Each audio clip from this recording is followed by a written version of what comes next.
At gusto ko lang pong sagutin ito, sir, na ako po'y nabanggit nyo doon na maybe lip service lang yung panawagan natin.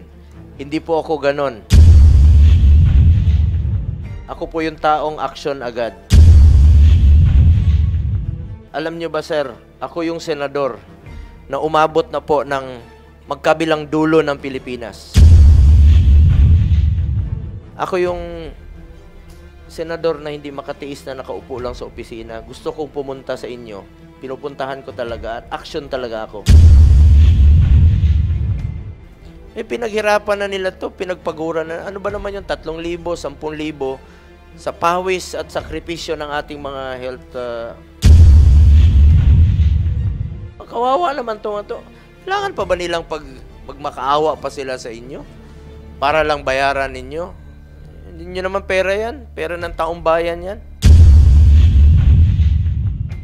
Hindi lang health facilities ang importante, kundi pati na rin ang healthcare workers na mismo ang gumagamot at nagmamalasakit sa mga pasyente. Sila po ang hero sa panahon ng pandemya. Hindi po natin mararating ito kung hindi po dahil sa kanilang sakripisyo. Ang ilan po sa kanila ay nagkasakit, ang iba po ay namatay sa panahon ng pandemya. Sana po ay huwag silang pabayaan. In this hearing, we will ask the DOH and DBM for a detailed presentation and report on the status of the release of health emergency allowance due to our healthcare workers for their services rendered during the period of public health emergency due to COVID-19. We also invited the healthcare workers groups to hear their concerns po. Alam nyo, isisingit ko na lang po. Nabanggit po sa isang post ng mga healthcare workers natin na hindi pa nakatanggap ng HIA na nananawagan po sila sa akin. At gusto ko lang pong sagutin ito, sir, na ako po'y nabanggit nyo doon na maybe lip service lang yung panawagan natin. Hindi po ako ganon. Ako po yung taong action agad. Alam nyo ba, sir, ako yung senador na umabot na po ng magkabilang dulo ng Pilipinas. Batanes, Lindol, pagbukas ng Malasakit Center, umabot na ako dyan. Hulo, 10 beses na ako umabot dyan. May Malasakit Center doon, Tawi-Tawi, Basilan. Pinuntahan ko rin yan. Dito naman sa kabila, Palawan, magkabilang dulo, may Malasakit Center din doon, umabot na rin ako dyan. Dito naman po sa East, sa Samar, umabot na rin po ako dyan. Ako yung senador na hindi makatiis na nakaupo lang sa opisina. Gusto kong pumunta sa inyo. Pinupuntahan ko talaga at action talaga ako.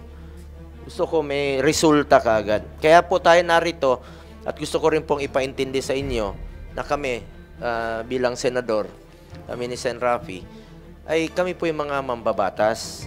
Ang nagsasubmit po ng budget ay ang executive. Pag naggumawa sila ng budget proposal, isasubmit nila yan sa DBM. Ang DBM naman po ang magsasubmit sa Kongreso at magsasubmit naman po ang Kongreso. Pagkatapos sa Kongreso, dadalhin po yan sa Senado at finally, isasubmit po yan sa Presidente. So tatanungin natin sila ngayon kung ano bang naging prioridad nila at isa ho ba ang health emergency allowance sa naging prioridad nila dito sa paglalaan po ng pondo. Ako po, hindi po ako tumitigil mag-appeal sa kanila na bigyan po ng prioridad itong health emergency allowance dahil services rendered na po ito, pinagpaguran nyo na po ito, pinaghirapan nyo na po ito, at yung iba po ay 2 taon na po ang nakakaraan.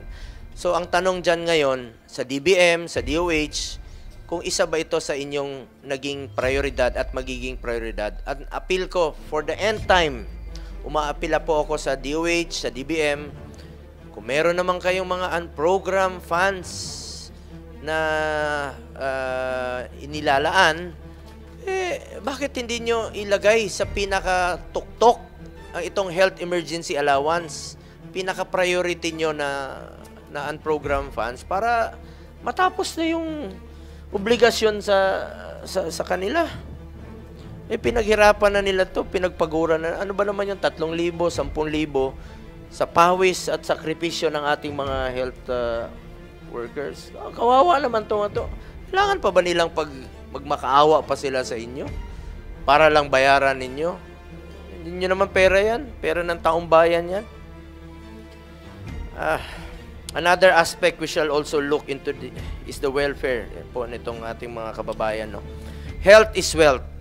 Health equates to the life itself and must remain a top priority for Filipinos to be able to work and provide for their families. Kaya dapat tayong maging handa sa anumang banta sa ating healthcare system. Nababalitaan nga natin na tumataas ang bilang ng kaso ng pertussis at tinatawag na whooping cough, no? Umaapila rin po ako na maglatag ng mga interventions at sa kooperasyon ng mga komunidad ay mababawasan ang paglaganap ng naturang sakit at maiwasan na may masawi sa ating mga kababayan.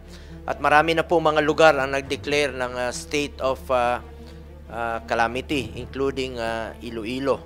Umaapila rin tayo sa ating mga kababayan na voluntaryong magsuot ng mask. Kung hindi naman po ito sagabal sa inyong parte, nasanay na nga tayo nun na magsuot ng mask. Bakit hindi kung kailangan, no? Lalo na ngayon na kumakalat po itong pertussis. Huwag ho tayong maging kumpiyansa. Kung hindi naman po sagabal, I encourage you to use face mask. With that being said, a part of the oversight functions of this committee, it is incumbent upon us to be updated on the state of our healthcare system and the status of our efforts to further improve it. If necessary, we will call for a weekly or even monthly hearing to check whether the progress of programs involving health. Magtulungan po sana tayo para makapagbigay tayo ng maayos na serbisyo po sa ating mga kababayan. Nabanggit po sa isang post ng mga healthcare workers natin na hindi pa nakatanggap ng HEA na nananawagan po sila sa akin. At gusto ko lang pong sagutin ito, sir, na ako po'y nabanggit nyo doon na maybe lip service lang yung panawagan natin. Hindi po ako ganon. Ako po yung taong action agad. Alam nyo ba, sir, ako yung senador na umabot na po ng magkabilang dulo ng Pilipinas. Batanes, Lindol, pagbukas ng Malasakit Center, umabot na ako dyan. Hulo, 10 beses na ako umabot dyan. May Malasakit Center doon, Tawi-Tawi, Basilan. Pinuntahan ko rin yan. Dito naman sa kabila, Palawan, magkabilang dulo, may Malasakit Center din doon. Umabot na rin ako dyan. Dito naman po sa East, sa Samar, umabot na rin po ako dyan. Ako yung senador na hindi makatiis na nakaupo lang sa opisina. Gusto kong pumunta sa inyo. Pinupuntahan ko talaga at action talaga ako. Gusto ko may result